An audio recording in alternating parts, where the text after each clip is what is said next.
Welcome back, everybody. Just to be 100% transparent, this is going to be a video response to MD Creekmore. Now, I've already made this video. I made this video about a day or so after he shot his video on do non-preppers deserve to suffer. I found the video, quite frankly, to be just incredibly disturbing. And it's not really my style to do video responses to other channels. But when something so egregious is presented, yeah, I'll do one, no doubt.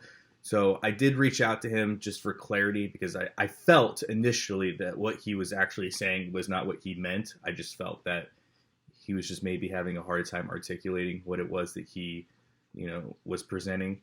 And then after, I was able to grab a few more screenshots, I realized that everything he was saying was exactly how he intended to say it.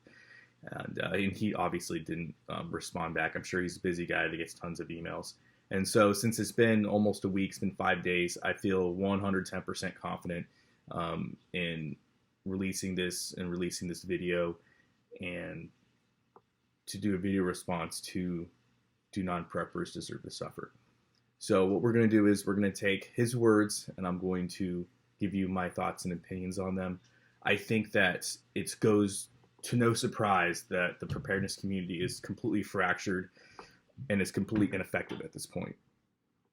It's ineffective in articulating what's actually going on in the world. It's ineffective in garnering support for preparedness, and it's completely broken in its ability to give anybody real factual information. Now, there are some small channels out there that do a really good job of presenting data and information, and a lot of them aren't really prepper channels. So there are good content creators out there, but ultimately the preparedness community as a whole is fractured to the point of just it's not effective, right?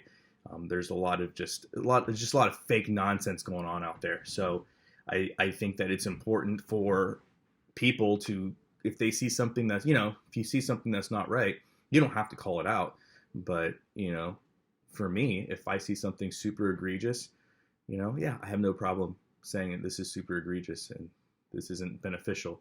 And I think this is a great video to show why exactly people have no interest in following the preparedness community, and be quite honest with them. I don't blame them. At this point, I can see both sides, and I don't blame them at all. I think that people that see this kind of content that aren't into preparedness, I 100% support their feelings of I don't want to be a part of this. I mean, I'm a homesteader. My life is preparedness. I see this and I'm like, yeah, I absolutely want nothing to do with that, and I want nothing to do with people who do have something to do with that, right? So that's just how I feel. So without further ado, let's get started. As Christians, we're taught to, help our neighbors, to lend a helping hand. However, we can only do so much. And most of us, we've talked to our family members, to our friends, we've talked to people in the past to try to get them to, do their own prepping, to actually prepare for what's coming. We have talked to people about current events, about the national debt. We've talked to people about other things that could happen, and tried to suggest, tried to work the conversation around to planting the seed in their mind that, hey, you should do something, you should prep. However, the unfortunate reality is that no matter how much we talk, no matter how much common sense we use, it doesn't really matter, because most people aren't going to do anything. Most people aren't going to prep. And in all honesty, when we're talking to these people, you can see in most about everyone I've talked to face to face, and you're looking in their eyes, you can see in their face that they have this, you're stupid, you're paranoid, nothing's gonna never happen. So I think it's very clear that Mr. Creekmore here is very genuine with his thoughts and beliefs, okay? And it's this sentiment that he, as an individual, and many other individuals like him that are into preparedness, have done what they have done and tried what they can to get people woken up, and they feel like it's not working. And so what they do is they discount this to the idea that people are they're stupid, they're ignorant, they're lazy.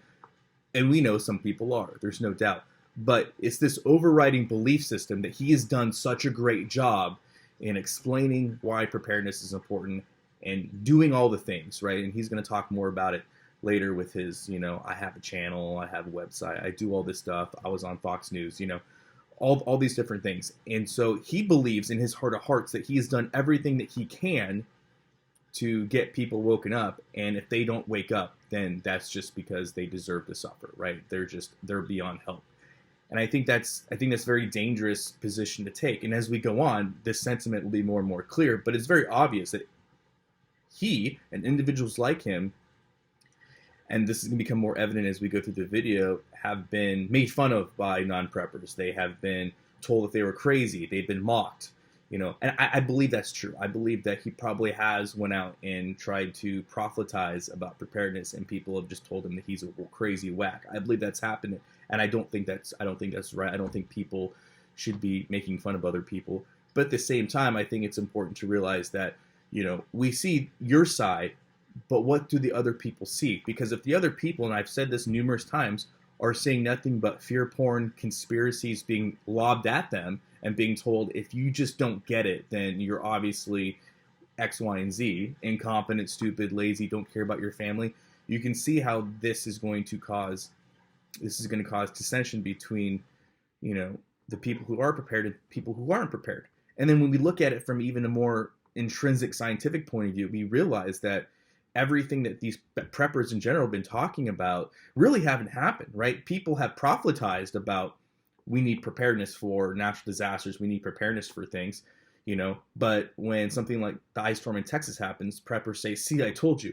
Well, no, you have talked about fear porn, conspiracies, and you've talked about natural disasters, but nobody's ever proselytized, oh, by the way, there's going to be an ice storm that hits central Texas during this time period that's going to cause these foreseeable, that's never happened. It's just it's like the magic ball, right? You have this magic ball and you have a fortune teller telling you very vague details that could apply to anything. And that's really what the preparedness community has come down to.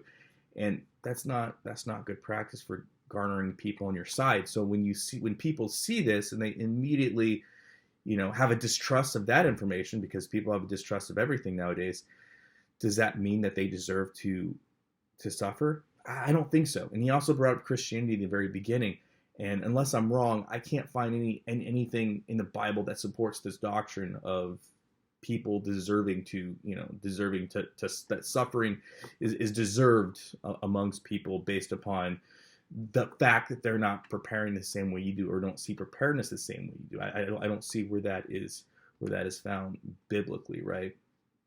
I don't see where that is found in the scripture. So I think it's important that preparedness is an important thing, and we should look at it from, a very scientific point of view. And I think that it is important.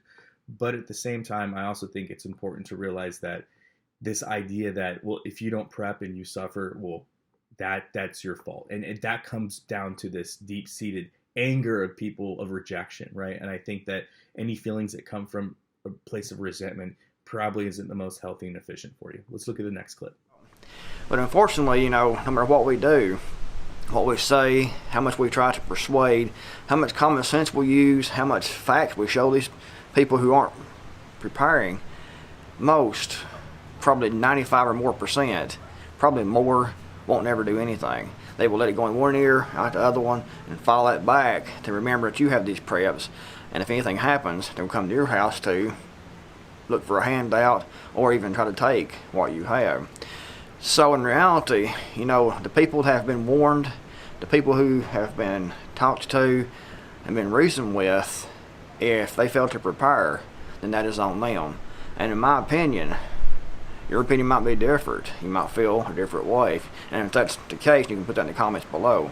But in my opinion, if you have been talked to, if someone has talked to you about prepping, the people you've talked to about prepping, the people I've talked to about prepping, if they haven't done anything on their own, if they just brush it off as your paranoia that nothing's going to never happen, when they can see history, they can see what's happened here recently. Common sense would dictate that prepping is a good idea. You know, even in the Bible, it tells us to prep and be ready. But most people still won't. They know the possibility, but they still refuse to do anything. And in my opinion, those people who have been tried to be reasoned with, who you've talked to, who you've tried to help, who haven't done anything, they deserve to suffer, because their suffering is in their own hands. If they would have taken just a little time, a little effort, and actually prepped, used common sense, actually thought for themselves, and tried to prepare for themselves and their family, then they wouldn't be suffering. So their suffering isn't your fault, and their suffering isn't your concern, unless they come and try to take what you have. You know, it says in the Bible to help others. However, in my opinion, like I said a minute ago, in your opinion it might be different. However, in my opinion is that if I've tried to talk to these people, I've tried to reason with people, this YouTube channel, my website, informational.com, I've done all kinds of things to try to help people to get prepared.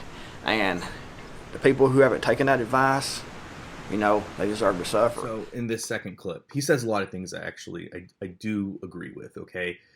Is the cause and effect of somebody's actions ultimately their responsibility? Well, yes, I believe in extreme ownership, and I talk about extreme ownership all the time. And yes, ultimately, as the head of my house, the protection of my family is my responsibility. Feeding my family, clothing my family, providing for my family is my responsibility. And I accept that. And that comes from my understanding of extreme ownership and having that model for my life. Because as I told you guys so many times in the past, preparedness is taking responsibility for the human condition. Okay, so I believe that wholeheartedly. I believe with that sentiment. I also believe that it's not your responsibility to provide for others. That's not your responsibility. I also believe that you shouldn't take, and it's not your obligation to put your family in a bad position to help somebody else. I'm also not saying that. But understand the sentiments that he's talking about. We're really talking about, and it goes back to these deep-rooted sentiments of, look at all the things I've done for other people to get them to prepare. Like, you hear that directly coming from him, from his own mouth, right? I have a website, this channel. I have tried to wake people up. Me, me, me, me, me. It's all about me, me, me, me, me. And then, this religious spin on it is just, I find it to be personally, right, since we're talking about disingenuous, right? And if you really want to bring people to your understanding of things, and you really want to talk about this from a biblical example, Christian example, why can't we always refer to Jesus, right? Did he come to the world about me, me, me, or was it the empowerment of others, right? And again, you preppers, at the end of the day, if you want to just virtue signal, what Mr. Creekmore is doing is great. That's the best way to virtual signal that I've seen in a long time. Very good, very well played out. But if you're actually wanting to help others that are not into preparedness, if that's really what the preparedness community is about, it's helping others. The fear porn message and conspiracy message isn't and saying things like this, well, I'm going to tell you about preparedness, but if you don't do it, then you deserve to suffer. You deserve everything that comes. Wow, that's not a very empowering message. That's not a message that's going to help garner support on your side, nor is it very empirical. Because let's take the ice storms. Let's take what happened in Texas. There was a few people that died, right? There's no doubt. But 99.9% of everybody, of all non-preppers in Texas that actually prepared, they actually survived, right? So most people that were not prepared, they survived the catastrophe. Now let's take what happened in Louisiana last year, right? Did you know more people died because of prepping than those that weren't prepared?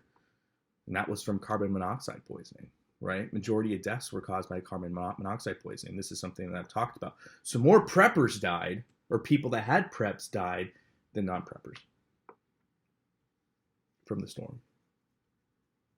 Is anyone going to say that those people that died deserve to die or deserve to suffer? No, that is a horrendous statement. I don't even know how, to me, it's disgusting that he would even say that non-preppers deserve to suffer. Again, the facts don't care about your feelings. Most people that are involved in natural disasters that are not prepared will survive. Take the ice storms in Texas again.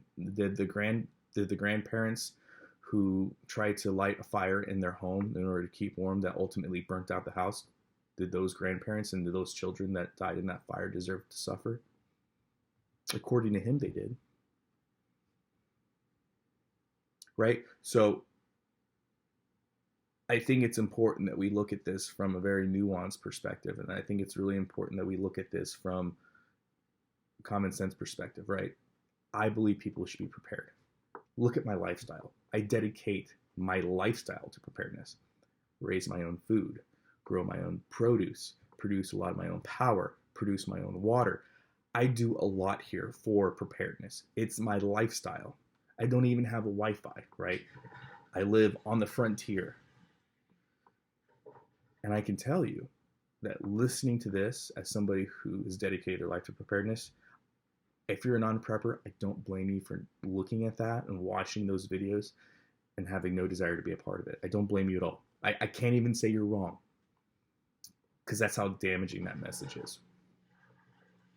And it's not like anybody can tell me anything, because number one, I actually live this lifestyle every day better than, I'm more prepared than most influencers on social media. Like I said, I do the things every single day. So, I mean, there's nothing that these people there's nothing Creekmore can say to me that's going to hurt my feelings. There's nothing he can say to me that I'm not already prepared for. And I can tell you, I totally disagree with his message. So if you're a non-prepper and you're watching this, I understand why preparedness is not appealing, because when the community is centered around stockpiling, hoarding, and making others feel bad for not drinking the Kool-Aid, I'm sympathetic to your immediate disgust and apprehension to join the community. I get it. Let's look at the next clip. And you also have children who could suffer, and those are the people that I feel sorry for and who don't deserve to suffer. But still, you can't help everyone. So it is not to be a burden on you or I to help everyone. We prepare for ourselves, for our family, and for our group. And if you can help someone, that's great. But if you can't, then you can't beat yourself up about that and feel a burden on you, because these people who haven't prepared has had plenty of opportunity to do so. The ones I feel the most sorry for, the most empathy for, are the children who have no say-so in the matter and who don't understand what's going on and the necessity of actually prepping. And I feel sorry for those children. And if I help anyone, it will be those children. Unfortunately, when you help the children, you also have to help the parents who should have known better, who should have prepared for their own children. It gets complicated, guys, but if you can help, then feel free to do so. If you can do it safely and securely, then feel free to do so. However, if you can't, and especially if it's someone you've talked to before who shows up looking for a handout, don't feel bad or have a heavy burden on your shoulders because you didn't help that person. That person should have helped themselves. The person should have done for themselves. However, if you can help and you want to help, that's still fine to do that, but don't have that burden on your shoulders. So we can see that Mr. Creekmore brought up children again, and I agree. I agree with a lot of what he said. Do children deserve to suffer? I don't. I don't think anybody deserves to suffer, but I don't think children deserve to suffer. But at the same token, he realizes, and it's obvious, it's kind of hard to help children without helping the adults, right? I get these sentiments. I do. And I am not saying, and there's a difference between saying, I can't help you and you deserve to suffer, right? There's a huge difference in that. You can be sympathetic to somebody and not get them out of the situation they're in, right? We see that all the time. You can be sympathetic to, seeing a wild dog, go at a gopher or a rat or a rabbit or a wild chicken or turkey, right? You can be sympathetic to the animal that's being preyed upon without actually going out and intervening. So there is a huge difference between seeing somebody suffer and being like, well, that's sad, unfortunate, I'm not going to intervene, and saying, oh, it deserves it. I mean, those are two totally different mentalities and mindsets. And I think it's important that we recognize that and make that very evidently clear. if we're talking about this from a biblical setting, God does say that we should help widows and help children. That's documented throughout the Bible when it comes to Christian ideology. Now, this video is not to touch up on what you should or shouldn't do. Personally, there, like I said, what I'm trying to make the point is there's a huge difference between seeing somebody in need and saying I'm sympathetic and I'm not going to help, versus saying I'm not going to help and you deserve everything you're getting because you didn't accept my wokeness and my ideology on preparedness. I mean, you can definitely see there's a difference between the two. It gets better, guys. Let's get on to the next. But for me, anyone I've talked to, tried to reason with, and who has looked at me with that "you're a paranoid psycho" look, then that person deserves everything they get. They deserve the hardship that they have taken on to themselves because it's not my fault. I tried. They did nothing. So the burden isn't on me. The burden is on them. Like they are the head of their families. The husband and the wife are the head of their household. And the burden for their children is on them. It's not really on us. So guys, if you can help, that's great. But if you can't, then don't let that burden you down, and don't let that keep you awake at night, after a HTTF event and someone comes looking for a handout. If you can give it, fine. If you can't, then don't. But don't beat yourself up if you decide not to, because the burden and responsibility is on that person who failed to prepare. So I think his words speak for themselves. I think it's very clear, right? People that he's tried to wake up to preparedness that looked at him like a psycho. Didn't even say he was a psycho. Didn't say anything mean to him. Didn't say anything bad to him, but just gave him that look. Right? So if you just gave me that look that I perceived as being crazy or psycho because I told you about preparedness, those are the people that deserve to suffer. And again, I believe this really, and we see this time and time again. Preppers say all the time, they say all the time, my family thinks I'm crazy. Well, why do they think you're crazy? Do they think you're crazy because you're saying things that are not based upon fact, reasoning, and they're just your opinion conspiracies? Because I can tell you, when I talk to people about preparedness, nobody ever gives me that look that I'm crazy. They don't. And maybe it's just because I'm really bad at seeing cues, or it's because my message isn't about fear or conspiracies. It's all about empowerment. You know what I mean? When my wife's family comes and visits, they enjoy themselves. They love coming out to the woods. And they're big city people. They're big city people that live in another state, and they love coming out, right? And they know that I'm prepared. And not once had they ever gave me the perception that I was crazy. But that's because our messaging isn't about fear conspiracies. It's about empowerment. Everybody that I talk to about preparedness is always about empowerment. It's never about fear. Fear is not a part of our vocabulary here. We don't live in fear. Our messaging isn't fear. We're not victims. We're victors. And I think that's important when we look at this from the perspective of the person looking in. If I were to bring my in-laws or just anybody, and I were to give them the fear about everything from insurrection acts being signed, government takeovers, hostile takeovers, food scarcity, the EMP is going to hit at any time, China bad, right? Is that going to get my messaging across effectively? No. Is there any evidence to support any of those conspiracies in regards to what's going to happen next with any degree of certainty? No. People have been talking about this stuff for years. I remember when Obama was the worst thing that ever happened to preparedness, right? That went off without anything happening, and I have so many other examples. So I think it's really important that we look at this from some nuance, because as I'm going to show you with this next clip, this comes from a deep-rooted anger and resentment towards people that don't feel the same way he feels. And not by speech, mind you. Not by saying he's crazy, but by his perception of how they looked at him. It's very dangerous and toxic for our community.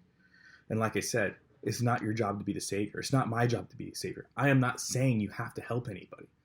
But there is a huge difference between sympathy and not intervening and looking at somebody and saying, you deserve this.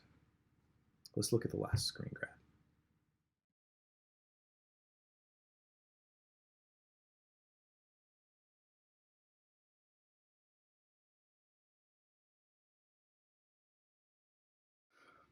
So this is really what made me feel like it was important to make this video response. I can't make this stuff up. When I saw somebody else actually challenge the messaging that people deserve to suffer, Mr. Creekmore could have went and answered this question many, many ways. But instead, he opted to compare non-preppers to pedophiles. This shows you the resentment that he has. And like I said, I've reached out, tried to get clarification, but I think it speaks for itself, right? I don't know who this person is, but obviously they found somewhat of his message unsettling. Do people really deserve to suffer? And he already told you he believes non-preppers deserve to suffer. And you know who else he believes that should suffer as well? People that abuse children, right? And it's not my job to tell you who deserves to suffer, who doesn't deserve to suffer. I'm in no place and no authority to make those claims. But I do find it rather interesting that he would compare non-preppers to pedophiles. I don't know. Do you think that they're on the same page? So this rhetoric and messaging is what's hurting the preparedness community. And it's funny because people will come after people like myself that dare to ask, why would you have such a message? People come after me for really encouraging people not to spread lies, conspiracies, and fear porn. People have no problem coming after me for that. But when somebody compares non-preppers to pedophiles, it's total radio silence on the preparedness community. And lots of people watch his videos. Lots of people have seen this video. So people that are preppers, this is why your community is failing. And like I said, for my last video, I have no room to talk because it's been made very clear to me by the preparedness community that I'm not in preparedness. I'm just a homesteader, and that's fine. I am. But you might want to look at your messaging, because as long as people like this are spouting out and comparing the two in such a way, yeah, why would anybody want to be part of preparedness if they're just going to be labeled on the same level as a pedophile if they don't accept all your wokeness, all your fear porn conspiracies? This is just the truth, man.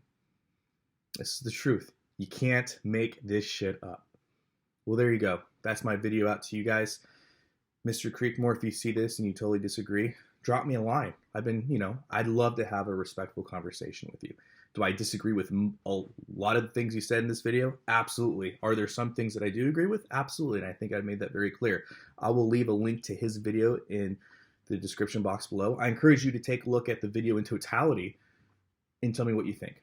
What do you guys think? Do you guys think non-preppers deserve to suffer? Would you say non-preppers and pedophiles are on the same level? There's a lot of weird things going on with the preparedness community in regards to taboo topics like this. That's for sure. Well, I hope you guys liked the video. If you disagree with everything I said, you know what to do. Leave me a thumbs down. And please articulate yourself in the comment section below. What do you guys think of this messaging? Do you think fear porn and conspiracies and lies has a place in the preparedness community in regards to getting other people to prepare? What do you guys think is the most effective way to get people on board with preparedness? How do you message preparedness to friends, family, or even strangers? And like I said, what are your overall thoughts and opinions on this video? I'm really curious to see what you guys have to say. Please leave me some comments in the comment section below. And as always, guys, long live the Republic.